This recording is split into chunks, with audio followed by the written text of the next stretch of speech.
Par contre, nous n'aurons pas besoin de cette feuille, puisque la feuille de la Lectio Divina, c'est la prédication de Saint Pierre quand il est arrivé chez Corneille.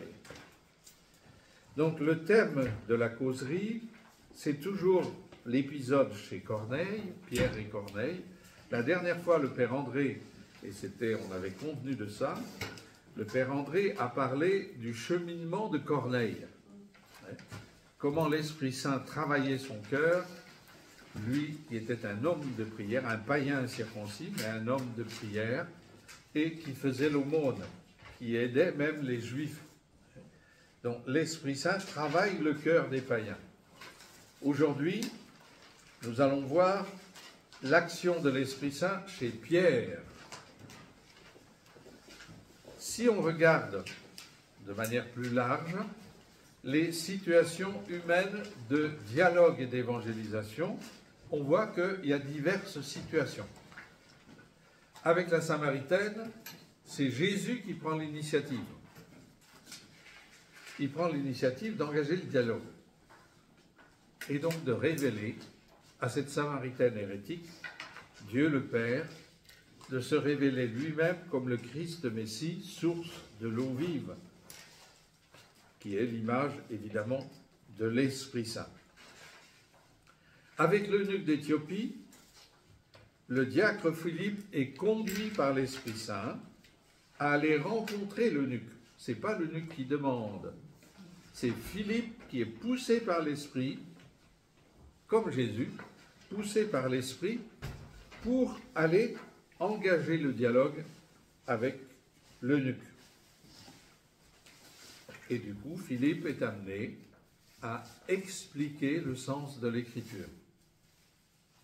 L'eunuque d'Éthiopie lit l'Écriture, donc c'est déjà un homme croyant, prosélyte juif, mais il ne comprend pas ce qu'il lit, puisqu'il s'agit du poème du serviteur souffrant. Avec Corneille, des païens, vous l'avez vu la dernière fois, sont en attente de la parole de Dieu. Puisque le message que reçoit Corneille, c'est « va chercher Pierre, qui habite à Joppé, etc. etc. » Il y a toutes les coordonnées, comme pour un GPS. Il y a presque le numéro de la rue. Il y a le courroyeur. C'est assez étonnant. Et donc, Corneille reçoit cet appel, va chercher Pierre, il a quelque chose à te dire. Dieu aurait pu révéler directement tout à Corneille. Mais ce n'est pas dans le plan de Dieu. L'Esprit Saint, Dieu, ont besoin de quelqu'un, d'un ministre, pour proclamer la parole de Dieu, pour évangéliser. Donc Corneille est en attente de la parole de Dieu, et Pierre va se trouver poussé par l'Esprit à aller là où il ne pensait pas du tout. Il va être poussé à témoigner du Christ ressuscité dans la maison d'un païen incirconcis. L'évangélisation est témoignage. C'est ce que nous allons voir aujourd'hui. Si on n'a pas le temps de terminer ce matin, comme il y en a plusieurs qui sont absents, on pourra peut-être terminer dans l'après-midi. Mais c'est quelque chose d'important dans le thème général de notre année. L'Esprit Saint fait de nous des témoins. Vous allez recevoir une force, celle de l'Esprit Saint, et vous serez mes témoins. Et donc, l'évangélisation, pour nous, est témoignage. C'est ce qu'on va essayer d'approfondir aujourd'hui. Pierre, en fait, a fait tout un cheminement pour en arriver à proclamer la bonne nouvelle du Christ chez ce centurion Corneille. L'Esprit Saint le conduit à dépasser tous ses préjugés de bons juifs religieux, ses hésitations. Un juif pieux et religieux ne peut pas fréquenter un païen incirconcis. Il ne peut pas rentrer dans sa maison. La bonne nouvelle, elle est pour les juifs, membres du peuple de Dieu, pas pour les petits chiens, comme disait Jésus, mais pour mettre à l'épreuve la foi de la cananéenne. L'évangile ne peut pas être annoncé aux païens, puisqu'ils ne connaissent pas l'ancienne alliance. Les païens incirconcis sont incapables d'accueillir l'évangile.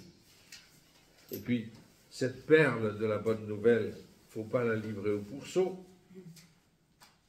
Pierre est rempli de ses préjugés de juifs. La vérité, la révélation, elle est dans le peuple juif. Donc Pierre, il est dans la nouvelle alliance, mais il n'a pas encore réalisé toute la nouveauté de cette alliance. Ces hésitations de Pierre, avouons-le, elles sont les nôtres aussi, d'une manière ou d'une autre. On ne peut pas annoncer le Christ à des personnes incroyantes, athées. Il vaut mieux se taire, dans nos bureaux, dans les hôpitaux. Bon. Nous risquons de provoquer des moqueries ironiques. Et donc, le mieux est l'ennemi du bien. C'est ce que nous pensons. Les gens d'aujourd'hui, la plupart, les jeunes, nous semblent indifférents, ne semblent pas s'intéresser à la religion. Alors pourquoi témoigner? Ça nous arrive, ça vous arrive à Noël. Notre société est laïque, athée, c'est-à-dire sans Dieu, voire antithéiste. Elle vit sans Dieu, Dieu ne l'intéresse pas. Voilà les préjugés qui sont un peu les nôtres. Moi, je les ai aussi. Et les hésitations, je les ai comme vous. Il y a un discernement qui est à faire, certes. On ne peut pas parler du Christ n'importe comment, n'importe où. Et nous verrons qu'il y a toute une attitude spirituelle intérieure qui est très importante. Se laisser guider par l'Esprit Saint. C'est ce que nous pensons. Mais là, remettons-nous en cause. Qu'est-ce que pense le Seigneur? Quel est le désir du cœur du Père par rapport à ceux au milieu desquels nous vivons, y compris des membres de nos familles? Quel est le désir du cœur du Père? Nous avons cité plusieurs fois, et c'est le moment de le redire aussi, Dieu veut que tous les hommes soient sauvés. Et certains s'arrêtent là en disant, laissons-les agir selon leur conscience, de toute manière, Dieu les sauvera. Dieu veut que tous les hommes soient sauvés et parviennent à la connaissance de la vérité. Il ne faut jamais oublier ce deuxième élément. Dieu veut que tous les hommes soient sauvés et parviennent à la connaissance de la vérité. 1 Timothée, chapitre 2, verset 4. Vous aurez la référence sur le résumé. Dieu veut que tous les hommes parviennent à la connaissance de la vérité. Et nous savons bien que beaucoup, hélas, n'auront pas cette grâce durant leur vie terrestre. Mais ce n'est pas une raison. Il faut que cette volonté de Dieu nous brûle le cœur pour que, si les occasions nous sont données, nous puissions témoigner de la bonne nouvelle. Elle n'est pas seulement pour nous, les chrétiens, les membres de l'Église. Cette petite phrase de saint Paul à Timothée, je voudrais la situer dans son contexte. Et ça fait toujours partie de l'introduction. Voici les versets qui précèdent. Voilà ce qui est bon, ce qui plaît à Dieu notre Sauveur, lui qui veut que tous les hommes soient sauvés et parviennent à la connaissance de la vérité. Car Dieu est unique, unique aussi le médiateur entre Dieu et les hommes, le Christ Jésus, homme lui-même, qui s'est livré en rançon pour tous. Et le Père des cieux n'a qu'un désir, c'est que les hommes découvrent que Jésus, son Fils, est le médiateur et qu'il est notre Sauveur à nous tous. Dieu le Père désire que nous découvrions, surtout dans ce temps de carême, que Jésus a vécu ses souffrances et sa mort comme un sacrifice. Il s'est livré en rançon pour nous. Beaucoup d'hommes l'ignorent sans doute, mais le désir du cœur du Père, c'est qu'un jour ils le découvrent. Si ce n'est pas sur cette terre, ils le découvriront en entrant dans l'éternité. Donc nous allons passer toute la première partie de l'enseignement sur ce cheminement de Saint-Pierre pour dépasser ses préjugés, ses hésitations. dans Actes au chapitre 10, mais c'est le début du passage, donc il n'est pas sur la feuille de la Lectio Divina. L'Esprit Saint, nous l'avons vu la dernière fois, a préparé Corneille à accueillir la bonne nouvelle par une vision, l'appel à aller chercher Pierre. L'Esprit Saint va aussi préparer le cœur de Pierre à son ministère chez Corneille. Ministère de prédication et ministère aussi pour baptiser. Le jour de la Pentecôte, Pierre a prêché publiquement à la foule des Juifs, aux prosélytes. Il a été conduit à les baptiser au nom de Jésus parce qu'ils appartenaient au peuple de l'Alliance.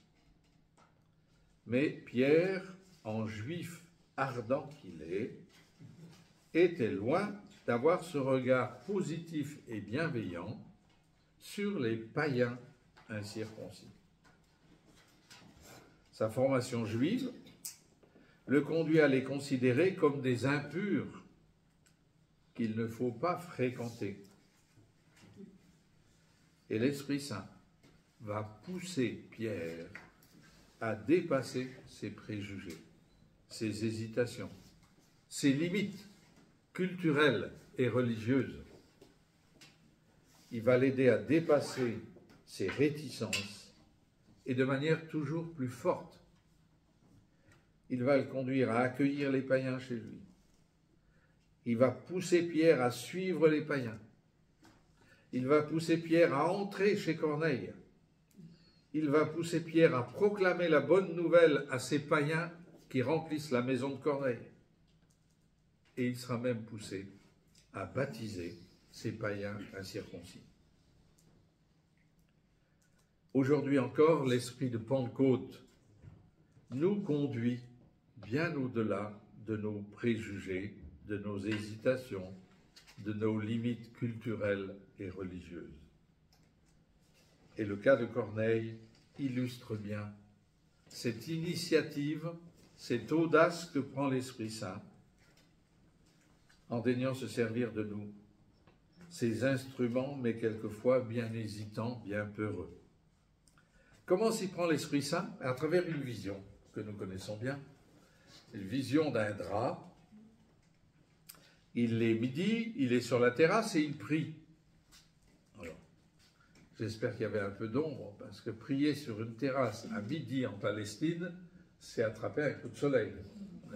Bon, peu importe, ça n'est pas indiqué. En tout cas, il est là-haut à midi, il prie au milieu de la journée.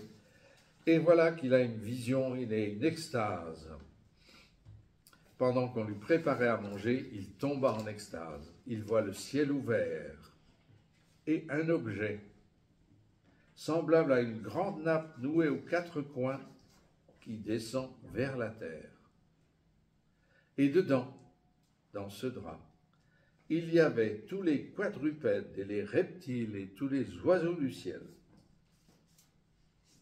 Vision un peu étonnante, évidemment, je me mets à la place de Pierre. Et une voix lui dit, « Allons, Pierre, immole et mange. » Il a faim.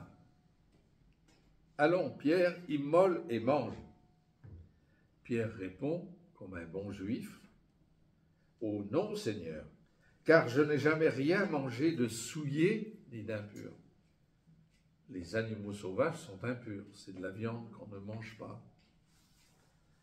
Et donc Pierre réagit en bon juif, « Non, je n'ai jamais rien mangé de souillé ni d'impur. »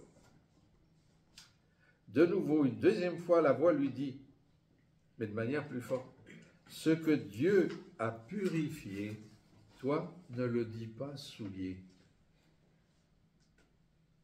Ce que Dieu a purifié, toi ne le dis pas souillé. Cela se répète une troisième fois, et après, l'objet disparaît. Pierre, évidemment, ne comprend pas le sens de cette vision. Il est là, nous dit le texte, tout perplexe, en train de se demander qu'est-ce que peut signifier cette vision. Pierre ne comprend pas, et la réponse vient de Dieu. juste à ce moment-là, on frappe en bas. Des gens sont là. Ce sont les envoyés du centurion Corneille. Il y a là des Juifs, mais Corneille a certainement envoyé des soldats de sa centurie pour les accompagner. Donc, tout perplexe, c'est le verset 17. Pierre était à se demander en lui-même ce que pouvait signifier cette vision, quand justement, juste à ce moment-là, les hommes envoyés par Corneille, qui avaient réussi à trouver la maison où logeait Simon, ces hommes se présentent. Ils appellent et s'informent, évidemment. Ils demandent si c'est bien là que loge un certain Simon, surnommé Pierre. Et Pierre dit, c'est moi. Pierre n'a pas encore compris le sens. Mais il accueille les Juifs et il ne va pas laisser les soldats romains à la porte. Pierre est encore prisonnier de ses idées judaïques sur les païens. Il va le dire d'ailleurs chez Corneille, plus loin au verset 28. Vous le savez, il est absolument interdit à un Juif de fréquenter un étranger ou d'entrer chez lui. Voilà la conviction de tous les Juifs. Souvenez-vous, le jour où Jésus a été arrêté, c'est dans la cour que se passe, que Pilate vient montrer Jésus. Les Juifs n'entrent pas chez Pilate, parce que pour la Pâque, ça serait une souillure. Et donc, les Juifs n'ont pas le droit de fréquenter, d'entrer dans la maison d'un païen. D'ailleurs, après la scène que Pierre va vivre chez Corneille, les bons Juifs, pourtant chrétiens, à Jérusalem, vont interpeller Pierre. Les circoncis le prirent à partie. Pourquoi es-tu entré chez les incirconcis? Pourquoi as-tu mangé avec eux? Hein? Ils sont chrétiens pourtant. Mais, chrétiens juifs. Et donc Pierre a encore ces idées-là, marquées par son éducation religieuse juive. Il n'est pas coupable. Simplement, évidemment, c'est la pensée de l'Ancien Testament. Et avec Jésus, ces frontières sont tombées. Mais Pierre ne l'a pas encore compris. Et voilà que l'Esprit Saint intervient. Et je crois que je vais souligner fortement toutes ces mentions de l'Esprit dans ce texte. C'est l'Esprit Saint qui guide toute cette scène. C'est l'Esprit Saint qui va amener Pierre là où il ne pensait pas. C'est l'Esprit Saint qui va pousser Pierre à franchir des obstacles. Comme Pierre était toujours à réfléchir sur sa vision. Verset 19. L'Esprit lui dit, voilà des hommes qui te cherchent. Donc ceux qui sont arrivés, c'est pour toi. Voilà des hommes qui te cherchent. Va donc, descends et pars avec eux, sans hésiter, car c'est moi qui les ai envoyés. Pierre descendit auprès de ces hommes et leur dit, me voici, je suis celui que vous cherchez, Simon surnommé Pierre. Quel est le motif qui vous amène? Et ils répondirent alors, le centurion Corneille, homme juste et craignant Dieu, à qui la nation juive rend un bon témoignage, a reçu d'un ange l'avis de te faire venir chez lui, d'entendre les paroles que tu as à dire. L'Esprit Saint vient balayer tous les doutes de Pierre. C'est lui l'Esprit qui lui envoie ces hommes. C'est dit au verset 20. Descends, car c'est moi qui les ai envoyés. C'est l'Esprit qui l'invite à les faire entrer chez lui et à les accueillir. Va donc, descends. C'est l'Esprit qui va l'inviter aussi à partir avec eux le lendemain sans hésiter. Pars avec eux sans hésiter. C'est moi qui les ai envoyés. Il dira même, un peu plus loin, de les accompagner sans scrupule. Pierre consent, accueille cette motion de l'Esprit. Pierre les fait entrer chez lui, dans cette maison où il loge. Faire entrer les Juifs qui sont là, il n'y a pas de problème. Faire entrer les soldats romains, en plus il est logé chez un courroyeur, donc il n'est pas tout à fait chez lui.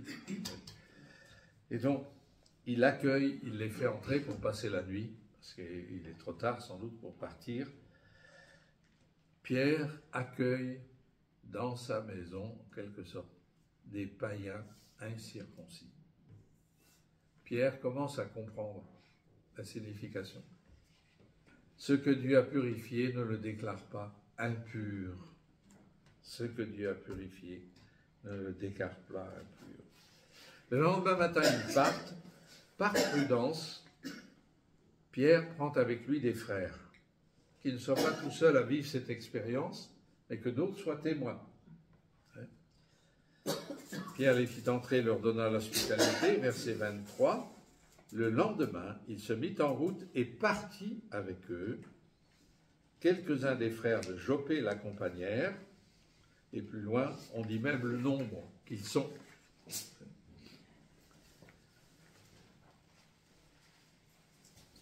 Verset 12, l'Esprit me dit de les accompagner sans scrupule. Ça, c'est au chapitre 11. Il y a dans ce récit de Pierre avec Corneille, le chapitre 10, qui est la narration des événements qui se succèdent, et le chapitre